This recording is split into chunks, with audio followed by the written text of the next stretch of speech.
hi or drop me an emoji. Let me know that you are here. So let me just check that I am live. Got my iPad today. Doesn't say anything. Hopefully I am. So thank you so much for joining me. I really do appreciate it. I'm really enjoying delivering these weekly classes, so I hope you are too. And I hope you're getting some value out of them. I'm just checking. Yes, I've got a message saying that I'm live. So hello. So yes, we're still growing this group, and I started this group and I started my business as I'm passionate about helping women build successful businesses. And I want everyone in this group to be thriving and profitable. So if this is the first time that you have joined me, I'm Jenny McCabe, and I'm the go-to person for anything money, mindset, and marketing. I empower ambitious women just like you to take courageous and inspired action in the pursuit of their dreams, by helping them let go of anxiety and perfectionism, which is today's topic, so that they can regain their work-life balance, make more money, work less, without feeling guilty, and also having more time freedom to do more of what they love. So unlike other coaching methods that focus on how to achieve financial goals, I focus on changing how women think and feel about money and success to reset their money mindset, so that you can be free of undercharging and over-delivering. And if you like woo-woo, I'm also your girl. So I am the host of the Work-Life Balance Secrets Facebook group, and my coaching business, Jenny McCabe Coaching, where I offer my Unlock Abundance private coaching programs and VIP days. You can check out all the programs and things on my website, which is www.jennymccabecoaching.co.uk. So every week in Money Alchemy class, we focus on different topics around money. So whether that is how to attract it into your business, money blocks, getting rid of money habits, or your mindset. I've also been running. I've only been running the class for less than 2 months. So in the future, we'll be focusing on topics such as pricing, marketing, signing up new clients, and I'll also be inviting more guests to deliver training as well. So today we are looking at how to let go of perfectionism. So I'm going to ask you, be honest, who here is a perfectionist? So if you're here, drop me a yes in the chat. Who's got partially planned projects or half-baked ideas, books or products cluttering up your hard drive right now? So the thing is, high achievers are often perfectionists, and they often hold themselves to the highest standards. And if you're a perfectionist, you probably hold yourself to the highest standards more than anyone else in your life does. So you become really hard on yourself. So in the world of business, perfectionists are really hard on themselves when they don't achieve everything they set out to do.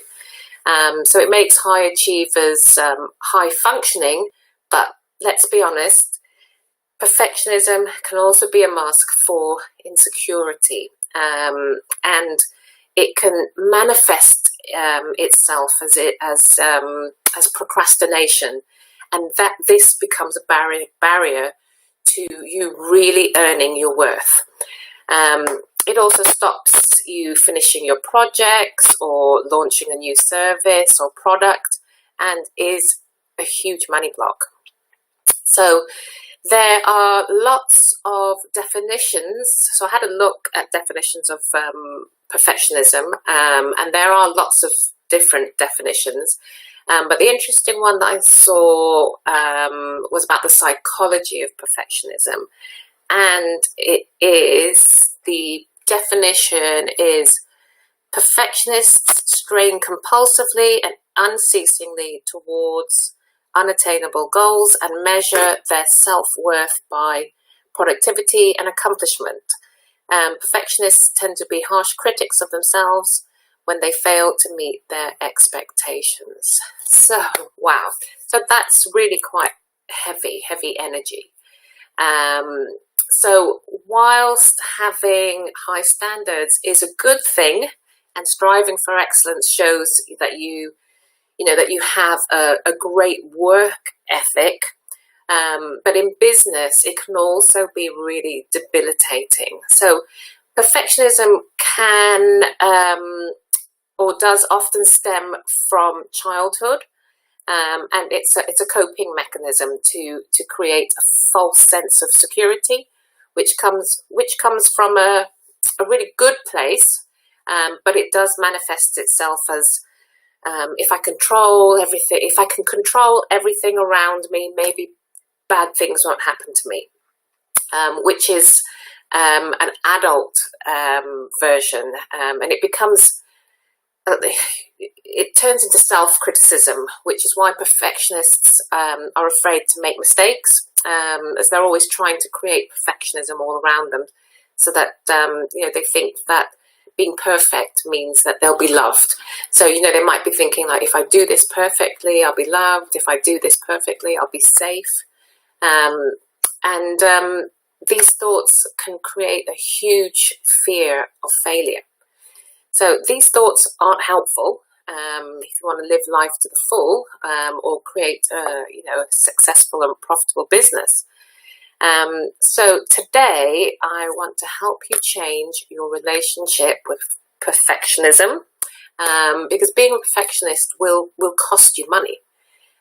So there are certain professions that absolutely need perfectionism, so such as a surgeon, brain surgeon in particular, or an architect.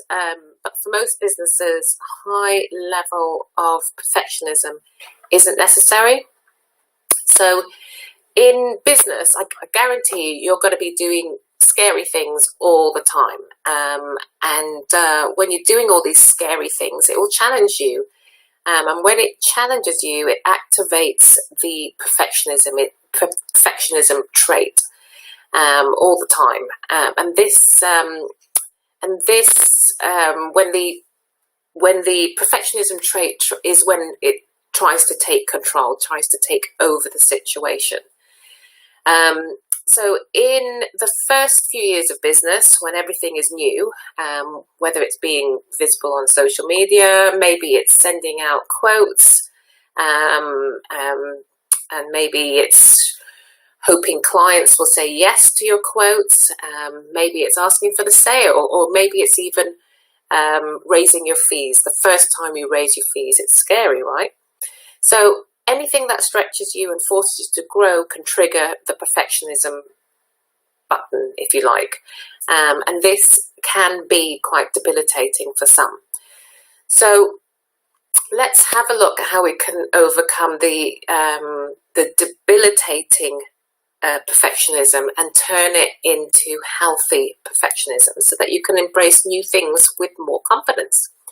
So healthy perfectionists are still driven by high standards, and being a high achiever, and you can still also be okay with making mistakes. Mistakes are going to happen, setbacks are going to happen, but a healthy perfectionist learns not to beat themselves up about it.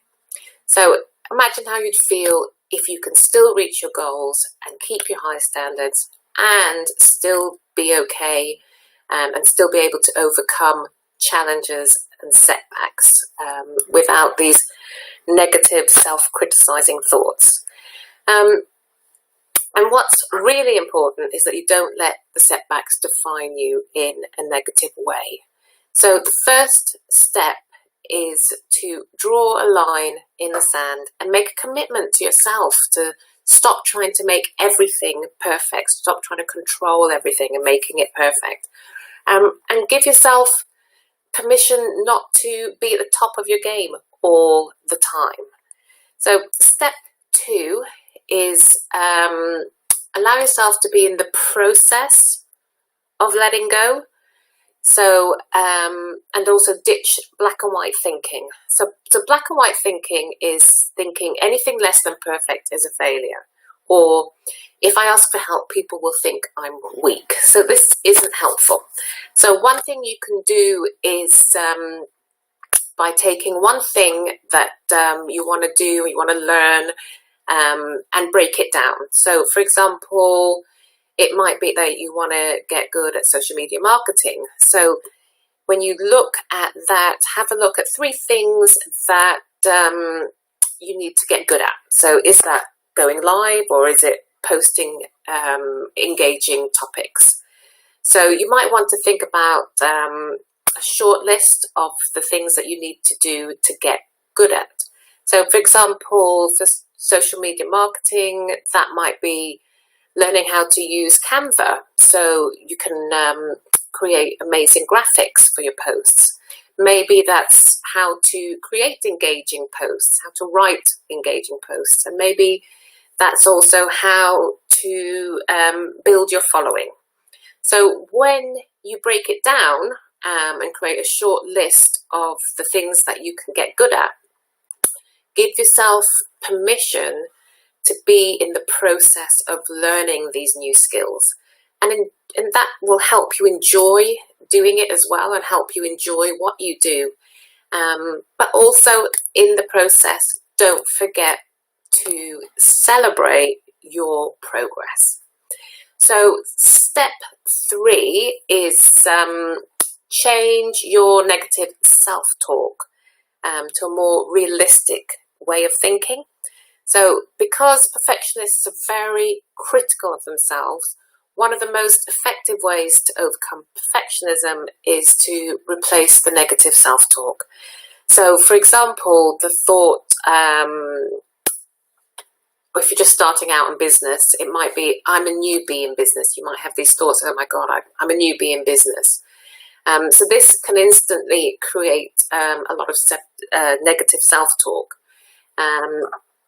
That's when it's important to change that repetitive negative tape or thought and replace it with a more realistic and more positive mantra.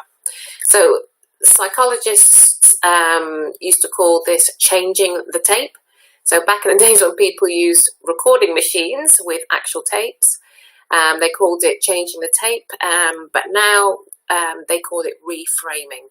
So reframing your thoughts refers to taking a negative thought and belief and transforming it into something more realistic, something more positive, and something more healthy. So something that inspires action rather than anxiety. So here's a little mental trick that you can apply every time you catch yourself and identify a negative tape. So the first thing you can do is name that old tape thought. Secondly, take the emotion out of it and describe the situation realistically. And thirdly, change that message into a positive, healthy, and reality-based message. So going back to the I'm a newbie, so maybe you're thinking, I'm a newbie, I can't charge big bucks yet. So if we take that thought, the reality is, I'm capable of providing what people need, of what is needed, but people just don't know me yet. And the reframed thought would be, I deserve to charge what my services are worth, just as much as any other expert in the field.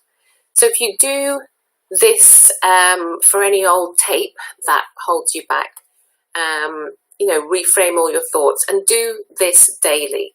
When you catch yourself, turn your self-negative talk, self-talk into something more positive. And you need to work on this and work on it daily. So step 4 is surround yourself in positivity.